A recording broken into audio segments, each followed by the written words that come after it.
Hello everyone and welcome to today's podcast session. I am your host Vaishnavi Thakre and I am really excited to have you all with us. Today we have a very special guest joining us, Dr. Ajay Bakshi. It's a pleasure to have you here, Dr. Ajay. Thank you very much. Thank you for taking the time to be part of this conversation.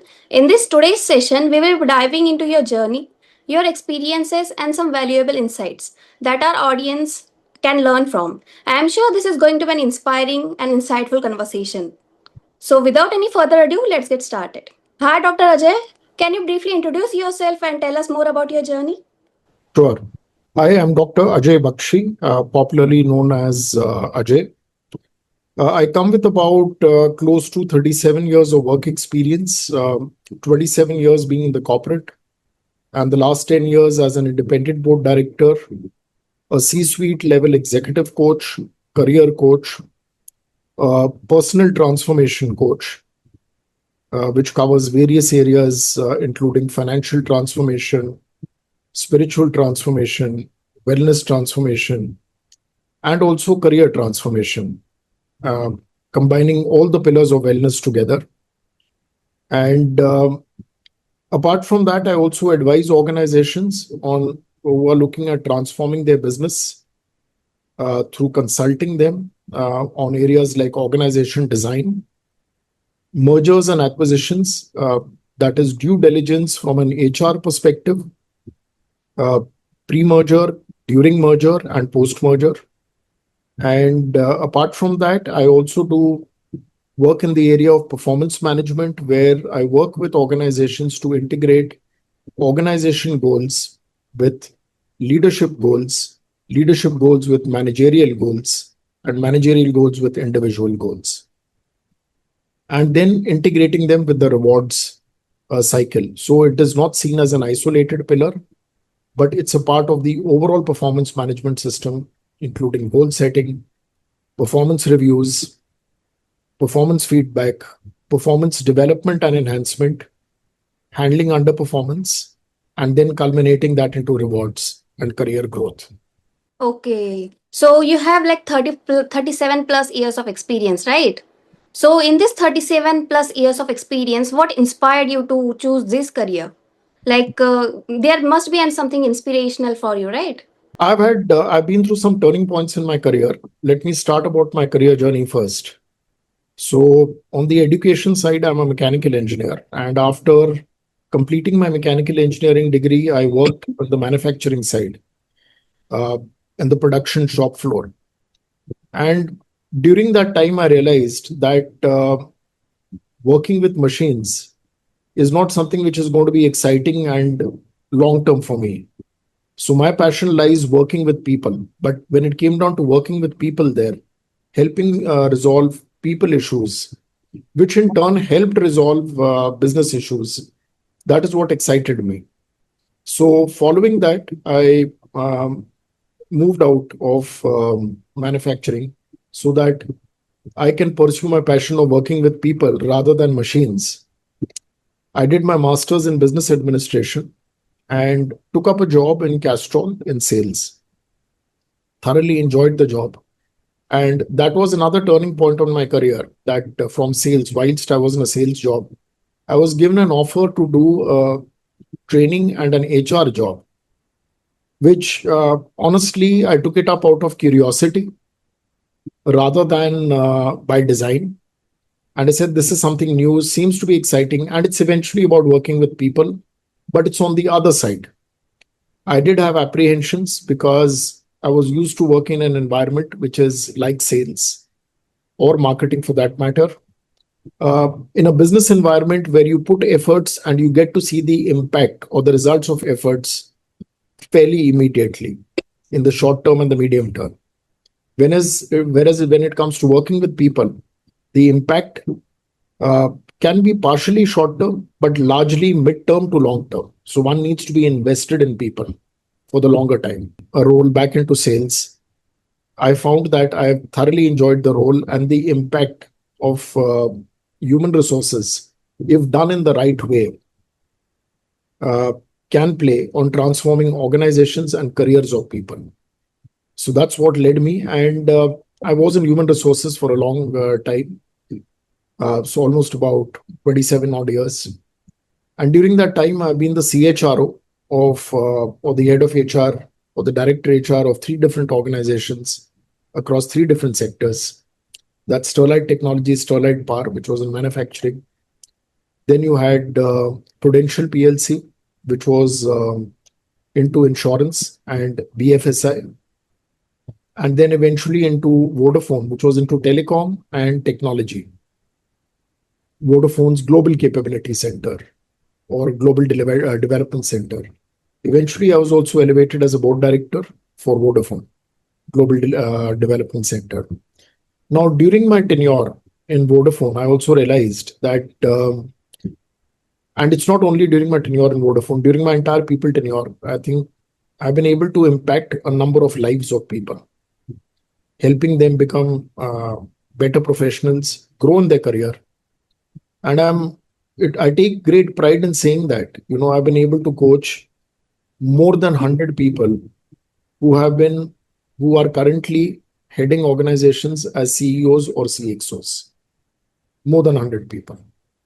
So that gives me that joy of helping and transforming people. And that's where it's not only a passion, but also a purpose. I would like to create more leaders who drive purpose, passion, and values and convert that into profits rather than only working with leaders who are purely profit and bottom line focused. So this is my bigger purpose. And the last 10 years has helped me redefine that, repurpose it, and also work with more than, I would say, 150 odd clients across BFSI, consumer durables, FMCG, public sectors, in helping create those leaders and developing a strong set of purpose-oriented, value-oriented leaders who also eventually drive profits and play an important role in community development. So it's about building holistic leaders. So, diving to the next question, like you have been a successful career for the previous 37 years, right? So, what are the key milestones that you faced and you have for achieving that success? So it depends on the way one defines success. So for me, success is about multiple factors. So one, it was career growth. Second, it was increase in roles and responsibilities. And third, it was the impact I've been able to make to organizations, people, and community. So I would say, in terms of if I were to say certain achievements, is one, at a fairly young age, at the age of about 33, I was given the opportunity to head HR in Sterlite Technologies and Sterlite Power, also drive the corporate social responsibility agenda. Prudential gave me an opportunity to create a global impact during my role, where apart from heading HR in the organization, I also gained expertise in assessing leadership talent globally. So I was also a globally certified assessor and eventually took up a role on secondment in Prudential as the head of leadership and talent, which meant looking at assessing leaders, developing leaders, and also helping them create individual development plans which were aligned with their career objectives and also with the organization objectives of succession planning. So that was the other turning point in my career. And last but not the least, today, I've been able to coach, advise, and mentor, C-suite leaders who are moving to the next level, as well as emerging leaders who will eventually become C-suite leaders in the short to medium term, high potential leaders. So that is what currently drives that passion in me, and ensuring that they are able to deliver and create organizations going ahead. Okay. So, in this long journey, there must be very challenges you must have faced, right? So, what are the challenges that you have faced and how you have overcome those challenges? So I think one of the challenges which I would notably mention is the biases and perceptions which one operates. Now, I'll start with during my corporate tenure. So a very strong set of biases which people have, saying that initially you need to come with a particular academic institute. Of course, that bias is gradually changing, especially in the Indian context. If you are not from a particular institute, it means that you're not going to get a good job. So that was an important bias or a challenge which one had to go through. So I come from a tier two institute, not from a tier one institute, from an MBA. So that initially was a bit of a bottleneck, but eventually I realized it's your performance which matters.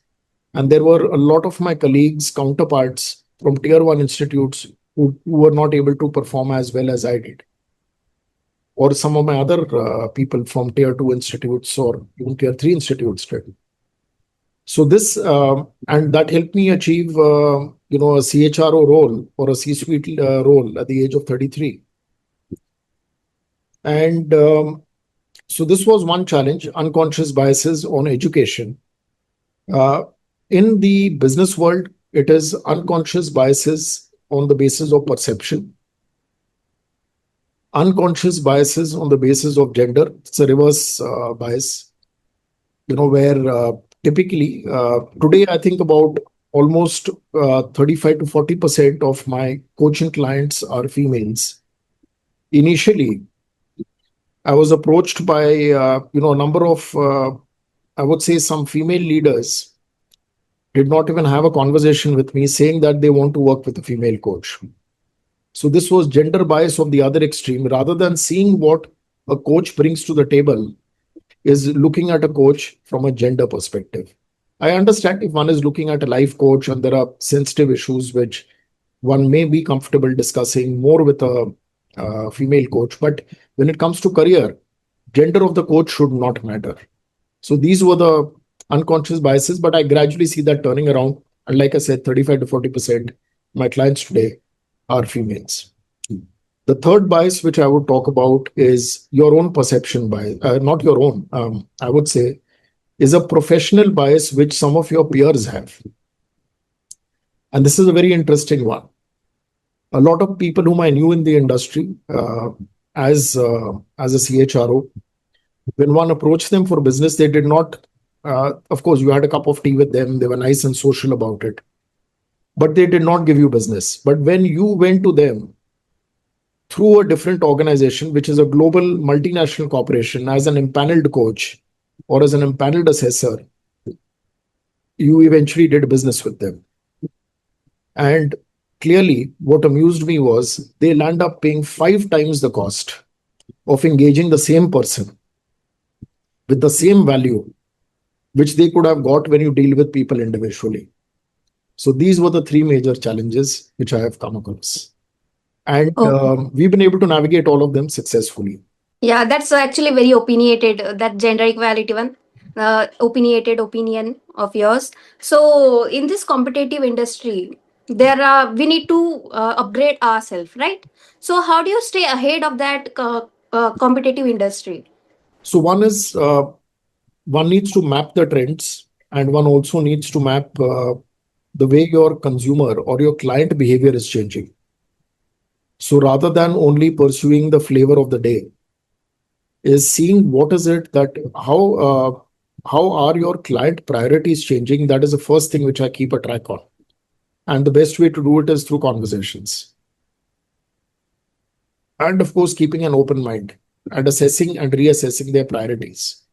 One also needs to look at the external landscape, which could be the geopolitical landscape, which could be the economic indicators, social changing habits of your consumer, technology changes like artificial intelligence, changes in the legal environment, and also changes in terms of environmental laws and processes and sustainability and governance. So one needs to keep your eye on the ball at all times on these areas, as well as look at your consumer preferences, what are changing. And on the basis of that, one may need to even refine your offerings so that you're able to deliver value to the client.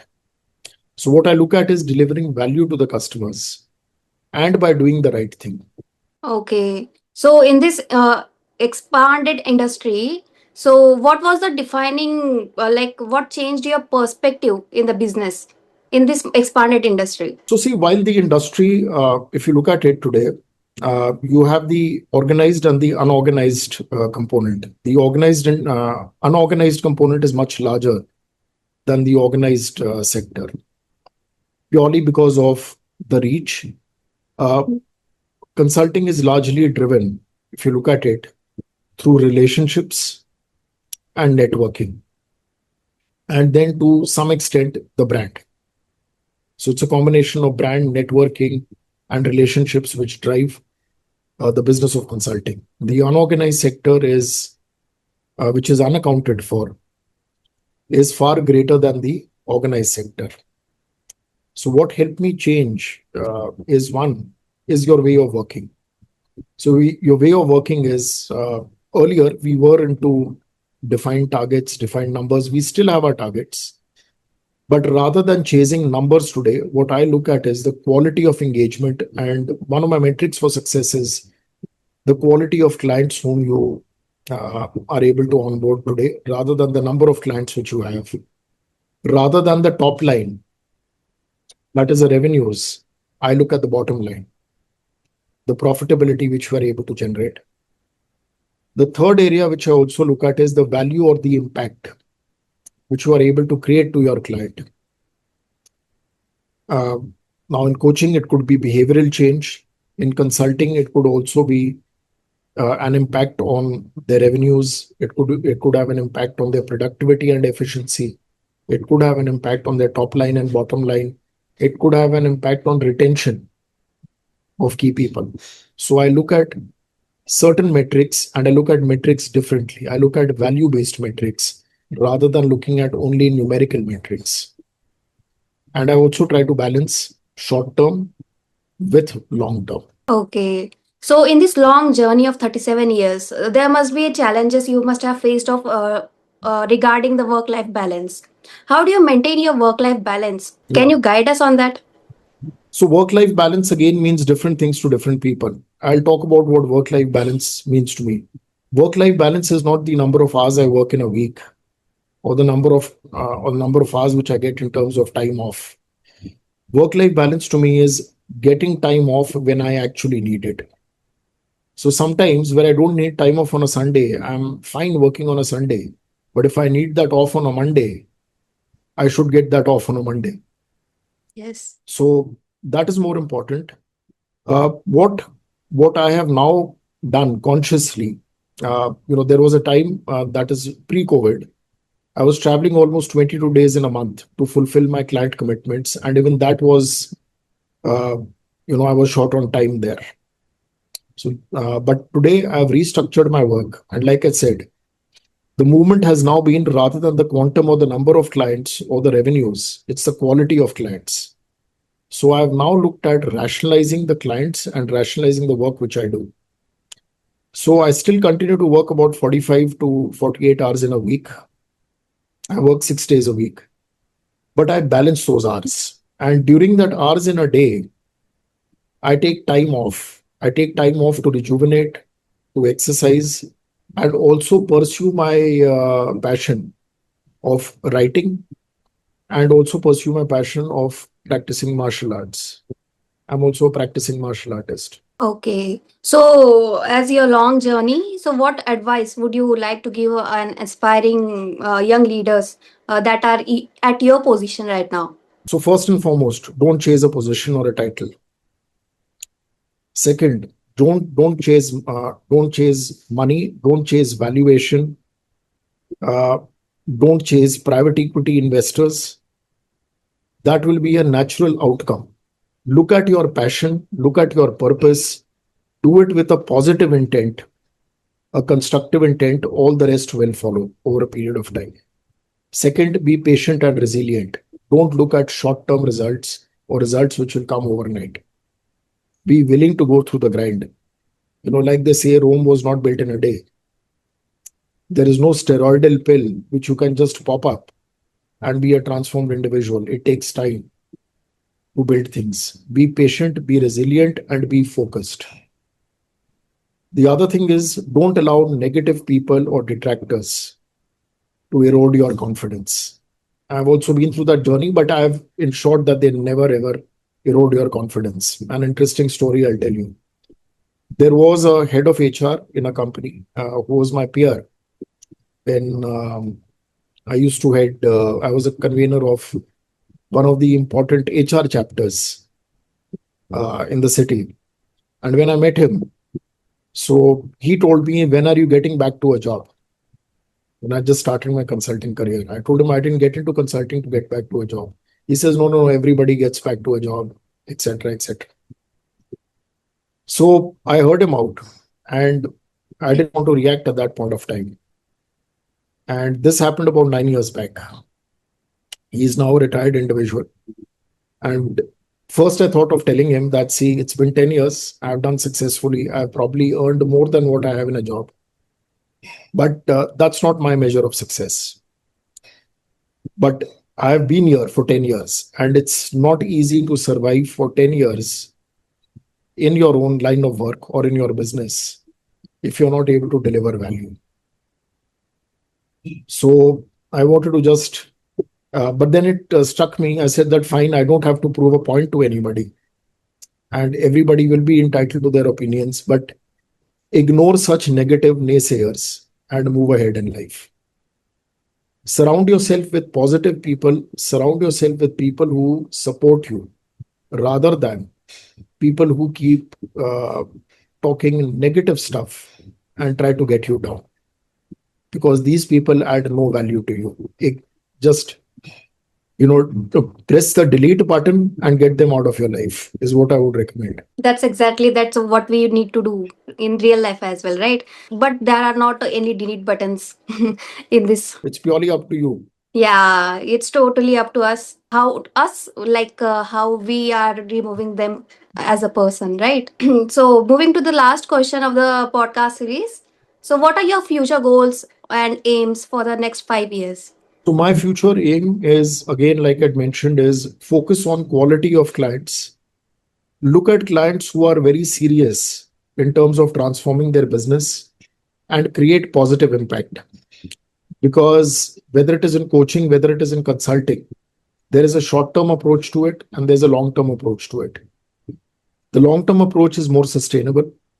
It's like as simple as, if you want to win the World Cup, you can't hire a coach for 2 matches, 3 matches, who gives you broad-based directions, asks you a few questions, and goes back. You'll never see transformation.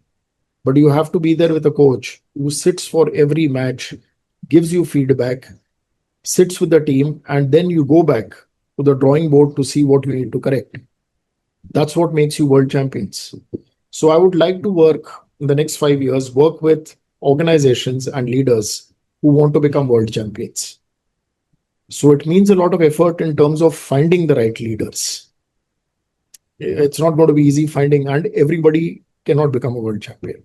Yes.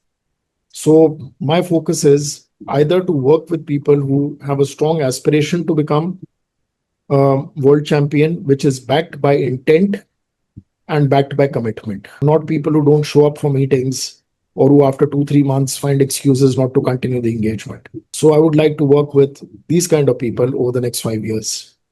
Second, it's about technology is here to stay, but also seeing ways where the marriage between technology and people is smooth, harmonious, and sustainable. That is the other area which I would like to focus and build on going ahead in the future. And the third area here is also helping family-run businesses succeed. I've seen a lot of it because I do work very closely with family-run businesses and I coach the next generation as well.